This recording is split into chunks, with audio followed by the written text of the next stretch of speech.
జనగామ జిల్లా చిల్పూరు మండలం శ్రీపతిపల్లి గ్రామంలో సిపిఐ పార్టీ మండల స్థాయి 4వ మహాసభలు ఘనంగా నిర్వహించారు. కార్యక్రమానికి ముఖ్య అతిథిగా మాజీ ఎమ్మెల్యే సిహెచ్ రాజిరెడ్డి హాజరయ్యారు. అనంతరం మాట్లాడుతూ భారత భూ పోరాట ఉద్యమంలో అమరులైన కమ్యూనిస్టు పార్టీ నాయకులకు నివాళులర్పించారు. ఉగ్రవాదం అనేది ఏ రూపంలో ఉన్నా దానిని తుదముట్టించవలసిన అవసరం ఉందని అన్నారు. యుద్ధాన్ని ఎవరూ పట్టించుకోవడం లేదని పేర్కొన్నారు. అలాగే ఇరు దేశాల మధ్య శాంతియుత వాతావరణం నెలకొనాలని కోరుకున్నట్టు వెల్లడించారు.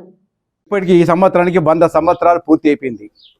ఈ సందర్భంగా 100 సంవత్సరాల భారత కమ్యూనిస్టు పార్టీని గమనాన్ని సమీక్షించుకుంటూ నిన్న జరిగిన కమ్యూనిస్టు పార్టీ ఏ పరిస్థితిలో పుట్టి పెరిగింది, ఈ రోజున్న రాజకీయ పరిస్థితులు ఏంటి, రేపు కమ్యూనిస్టు పార్టీ ఎలా ముందుకు తీసుకుపోవాలనేటువంటి లక్ష్యాన్ని నిర్ణయించుకోవడం కోసం ఈ 100 సంవత్సరాల కాలాన్ని సమీక్షించుకోవడం కోసం అన్ని మహాసభల్లో కూడా చర్చ జరుగుతుంది.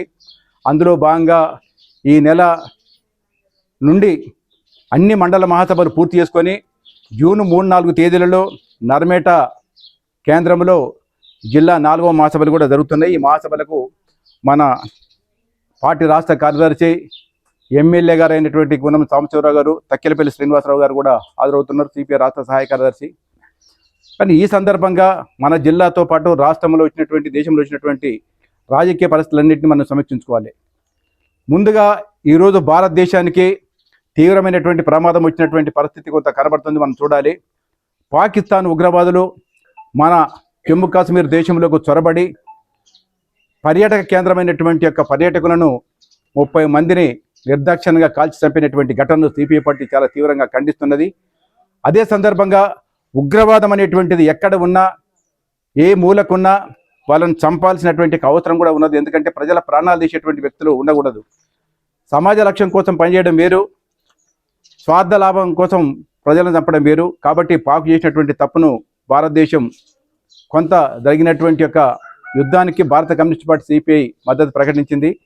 కానీ ఉగ్రవాద శిబిరాలు నాశనం చేసేదానికి హర్షం వెలుబుచ్చింది, ఉగ్రవాదులను తుదిముట్టించే విషయంలో హర్షం వెలుబుచ్చింది. కానీ అదే సందర్భంగా యుద్ధాన్ని తీసుకురావద్దు అనేటువంటి విషయాన్ని కూడా ప్రభుత్వానికి కూడా తెలియపరచడం జరిగింది.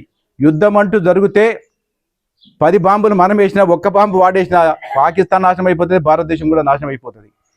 యుద్ధం వలన ప్రజలు చనిపోతారు, దేశాలు నాశనం అయిపోతాయి. కాబట్టి యుద్ధం వద్దు, శాంతి కావాలని చెప్పేసి భారత కమ్యూనిస్ట్ పార్టీగా మన యొక్క అభిప్రాయాన్ని ప్రభుత్వానికి తెలియపరచడం జరిగింది. సాధ్యమైనంత వరకు యుద్ధం నివారించే పద్ధతిలో ఉండాలి. అదే సందర్భంగా ఉగ్రవాదాన్ని తుదిముట్టించాలనేటువంటి లక్ష్యంతో మనం ముందుకు పోవాల్సినటువంటి అవసరం కూడా ఉందని చెప్పి తెలియపరుస్తున్నాం. ఏదైనా ఇప్పటికి భారతదేశానికి